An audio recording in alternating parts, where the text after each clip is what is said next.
Now, our next speaker, I know has put quite a bit of effort into his presentation and done a little bit of training. He's a lovely chap. Amos Banbury from Better, One Partner, is going to join us now, and he's going to talk about getting more approvals, I guess, on your finance contracts. He's a bit of an expert on it. He also comes from Dealerland, like a lot of you guys. So thanks for joining us, Amos. Come on up.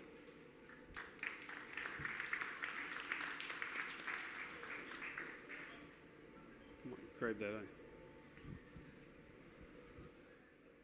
Old photo. It must have got them, eh? Both of us. Thanks very much. Okay, I'd like to introduce you to someone. This is James. Now, James right here, he's had a hard day. Full Saturday. I'll talk you through what's happened. His missus doesn't look very happy either. Now, he was out shopping for a car. Test drive goes great. Awesome. Really happy. Pulls back up at the dealership. He walks inside with the salesman, gets introduced to a business manager at this stage, starts to go through the process. Now, what happens next? This is when the headache starts. Business manager grabs a couple of questions, not too much, a little bit about address, a little bit about job, that sort of thing, and effectively at that stage, gets James's details and fires it straight off to a finance company or a lender. Now, what happens from there is he really couldn't dive into too much detail because obviously he didn't ask it, but he also didn't have the capabilities to grab that detail from James. Now, what happens next? Obviously, they're standing by after this. He goes, "Hey, James, great news. You're going to get a text message.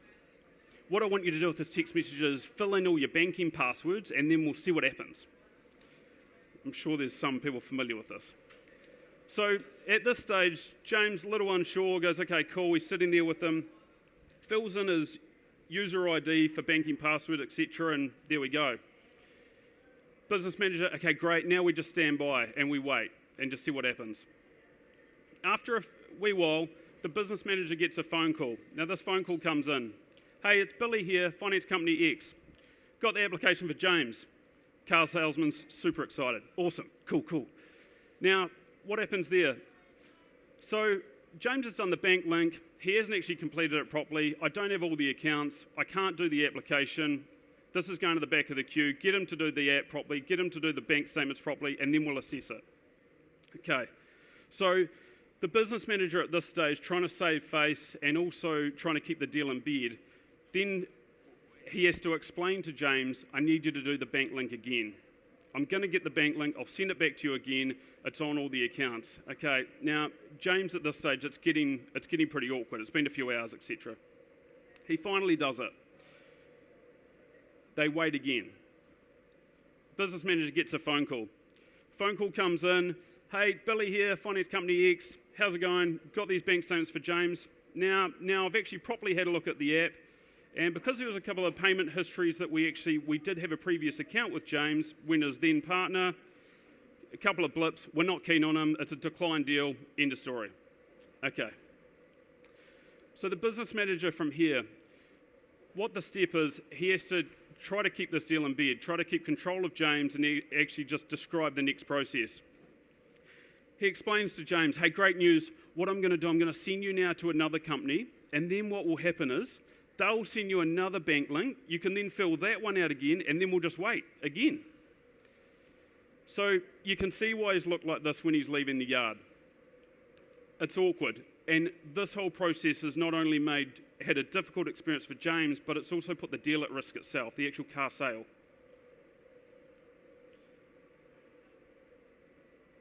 This is Doug. Look at him. He's happy. Now, Doug actually last week, he was actually looking for a vehicle as well. Same time, busy Auckland car dealership, takes the car home, shows his partner, shows the kids, they're all super excited. Awesome. He pulls into the yard after his test drive. Now this is Doug's experience. Doug gets taken into the dealership, introduced to a business manager, starts working through sale agreement, test drive form, those sort of things, filling out everything. Now at this moment, he explains to Doug, great news. What the next step is from here is, because I have your sale agreement, your test drive form, I've got enough detail for me to actually pass this over to my finance expert, and they're going to run things from here.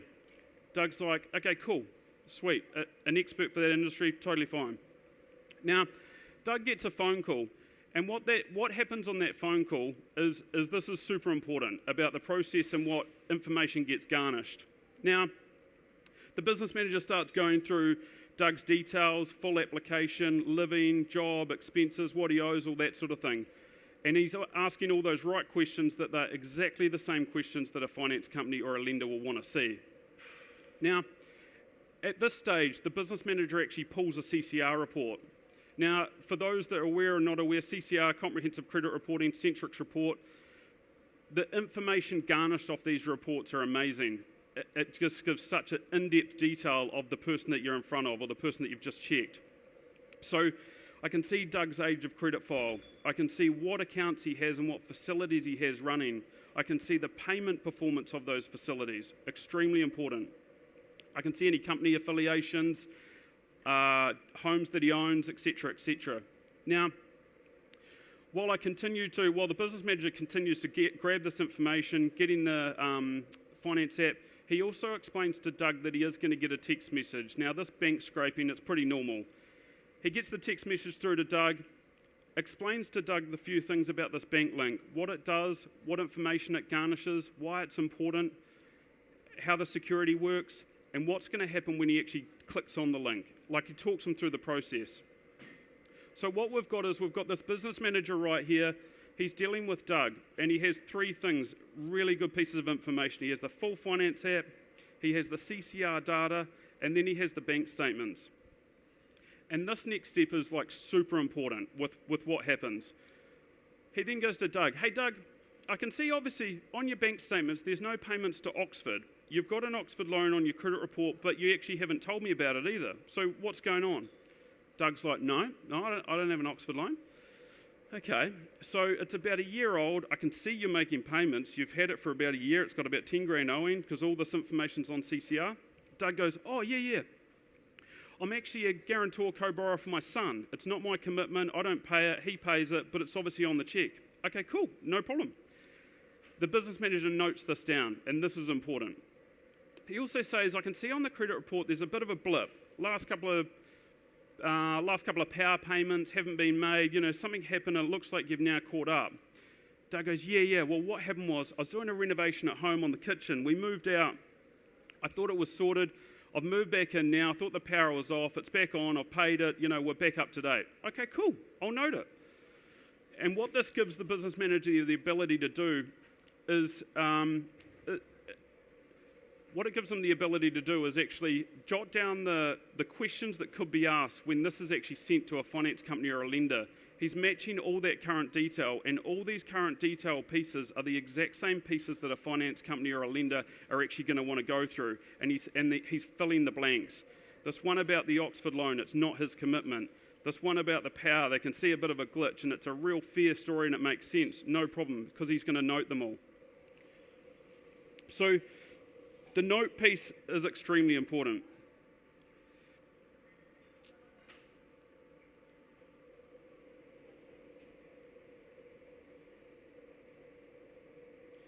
What I've got here, I've got a slide where I've just got some notes and I just want to talk them through with you. This is another customer. This is actually a true deal that happened sort of within the last month. This is a gentleman, Andrew, who lives up here.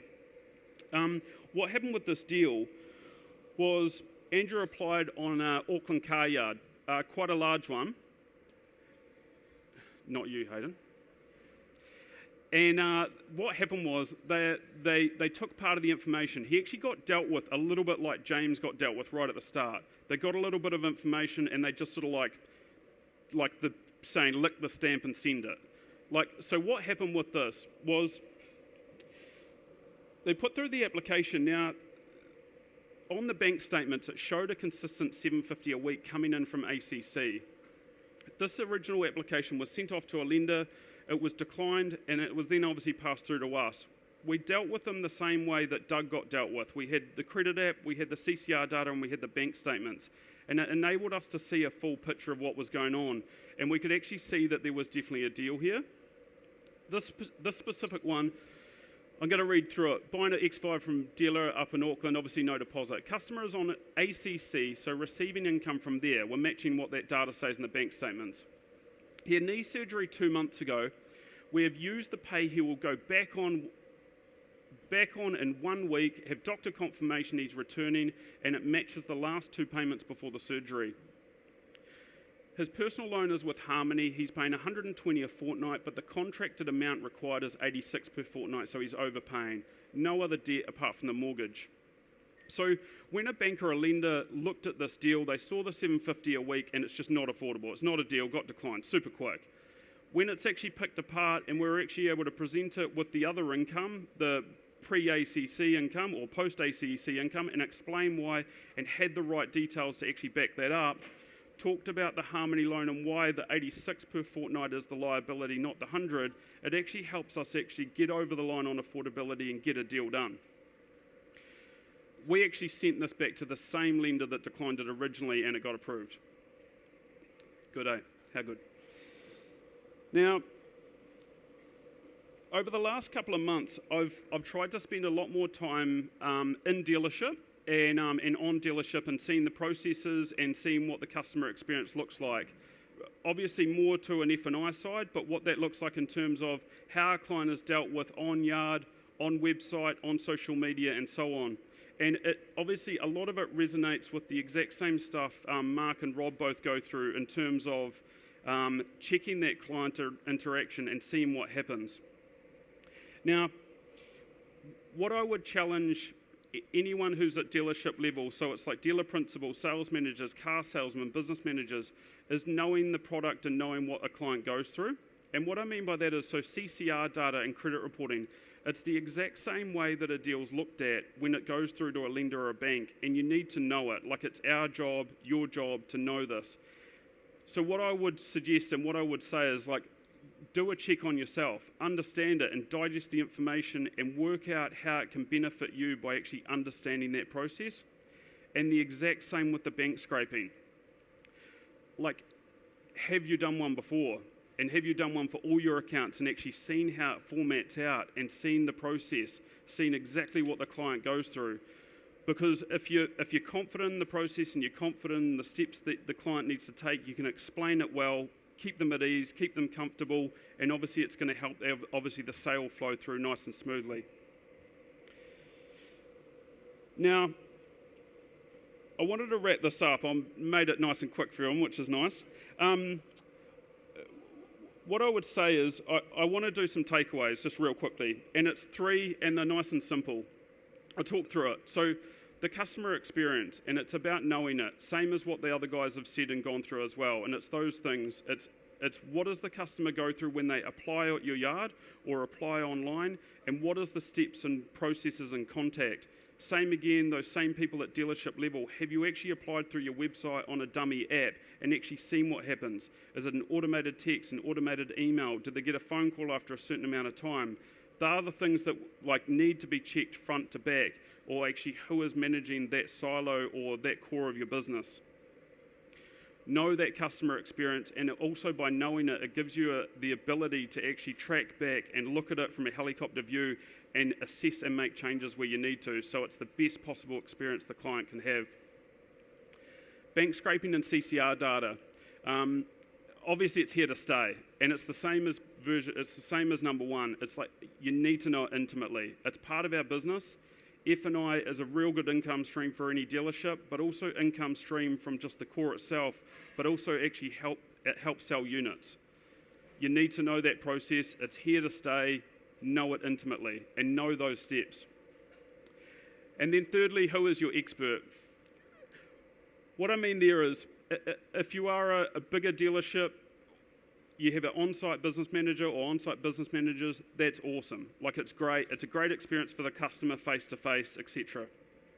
What I would say is they need to have the tools and all the assets in front of them at their desk to actually get the job done properly. And what I mean by that is, if you do have business managers on site, give them access to CCR data, give them access to the bank scraping, get them to do it, and get them to do it with the client before you're actually sending it anywhere. You've got the best opportunity when you know what you're dealing with right in front of you, rather than just jamming it down into a finance company and not really knowing anything that the answer, the appetite of where you're sending it or anything like that. It's important to know. The other option is if you don't have an on-site business manager, is to use a brokering company like Better Finance, obviously. Now, I'm really keen to continue this chat on if anyone wants to. Obviously, I've got to jump off, but I'm easy to find if anyone does want to as well. Obviously, I'm Amos from Better Finance, so I appreciate you listening. Thanks heaps. Cheers. Thank you. Sweet. Now, Amos will be back shortly to answer some questions